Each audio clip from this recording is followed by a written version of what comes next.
Rosie, it's time to make a cake, and there's nothing better than a berry cake. I love the way that a berry cake has an acidity and a sweetness, but the tip about this cake is what I do is, you know, all the berries that you get, they're a little bit squishy, a bit of fluff on them sometimes, that you can't really eat them raw like that. What I do is I freeze them. Put them in a little plastic container, freeze them, and then when I get enough of them, I'll make a dish like this, or I'll make a smoothie. Yeah. But this is a great, simple cake recipe to make. Reduce, reuse, recycle. Exactly, and berries are expensive and they're delicious, so we don't want to waste anything. So I want you to crack 3 of these eggs straight into the Maggi mix there. Got it. And while you're cracking those eggs, I'm going to grab a cup of sugar and pour it into it as well. Now you can see I've got the whisk attachment in there, and what I'm going to do is whisk those eggs and the sugar together. I'll grab this last one. Whisk them together until they become nice and creamy. It takes 3-4 minutes, and when they're nice and fluffy, we'll take the lid off and we'll add all the rest of the ingredients. And all we need to do is press the button here, get it going. We're going to whiz it around till it's nice and light and fluffy. Just like me. Okay, Rosie, take the lid off and let's have a look at that. You can see it's nice and light and fluffy and very, very sweet. I want you to whack a bit of lemon zest in there. And while you're doing that, I'm going to pour over the side here half a cup of extra virgin olive oil. You could use vegetable oil if you wanted to, but extra virgin olive oil gives it a lovely flavour. I think stick with the extra virgin olive oil. Nice, in it goes like that. I'm also going to add in a little bit of baking powder to give it some lift. Tablespoon there, and some corn flour just to soak up some of the berries later on. And I'll just put in 2 cups of plain flour. In that goes, there we go. And I've also got some vanilla, and I'll put about a teaspoon of vanilla paste in there. Nice flavour. And just to make it even more luscious, I've got some sour cream. And I'm going to put a cup of sour cream in there. There we go. I'll make sure. Nice to do that, isn't it? It brings a nice kind of tartness to it. Reasonably well measured. But what we're going to do is pop the lid onto that, Rosie. Just screw it on there. We're going to hit it again, get it all mixed around, and then we'll add the hero ingredient, the berries.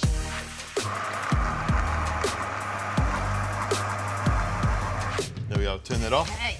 Off comes the lid, and I'll just open that up there. I'll just take the little whisk attachment off. There we go.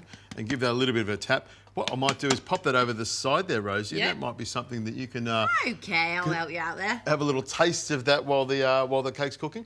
Now, if you can hold this for me, Rosie, I'm just going to scrape out... It's good? Yeah. If a cake batter tastes good when it's raw, you know it's going to be a fantastic cake. It's going to be double happiness once it's baked. There we go. And I'll just go around the side there, make sure I get every single little bit of the batter out of there. Well, I might leave some of that batter in there because I reckon you're looking nice and hungry and you love cake batter, I know that. There we go. There's most of it out there, so scrap that off from the side there. What I'm going to do is grab these berries, and these are the berries that I froze: some raspberries, some strawberries, blueberries. Take them out of the freezer and then straight into here. What I do is just let them sit there for a couple of minutes just to take the iciness off them, and I just fold it round gently.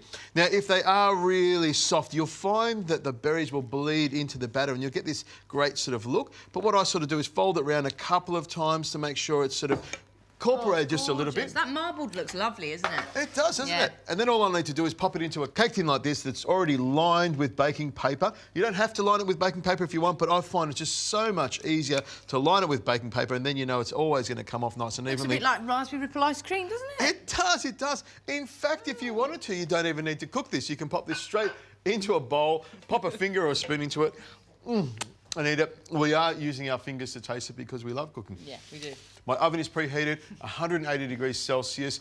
This is going to go into the oven. It'll take about 45 to 55 minutes to cook, depending on the cake tin that you're using and the temperature of your oven. 180 is a good temperature for us. You'll know it's cooked because when you insert a skewer, it comes off nice and clean. That's when you know it's cooked. Into the oven it goes.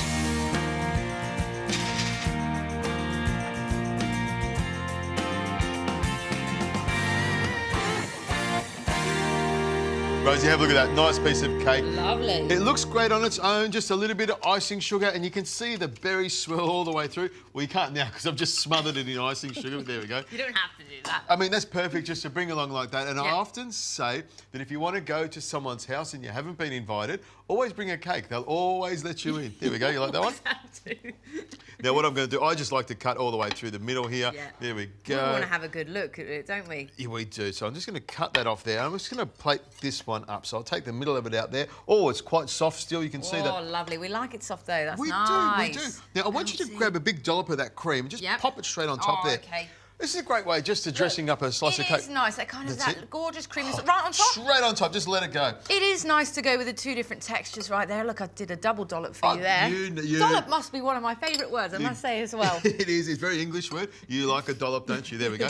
Now I'm just going to pop that on there and go for the. I'm going to chuck a little bit of mint this And I'm to help gonna- with digestion there. I knew that A was little going bit to of happen. icing. You knew I was going to do that, didn't you? A little bit of icing sugar. And you know what? It's a real simple cake, real simple dessert. Sour cream in there to give it its sourness, and the dollop of cream, the double dollop of double cream dollop. you put on there, and some berries. And I think it comes up really nice. Let's doesn't not it? talk about it. Let's try it. Let's try it. There we go. Make sure you get that cream in there, I a do couple want of to make sure I berries in get there. that cake.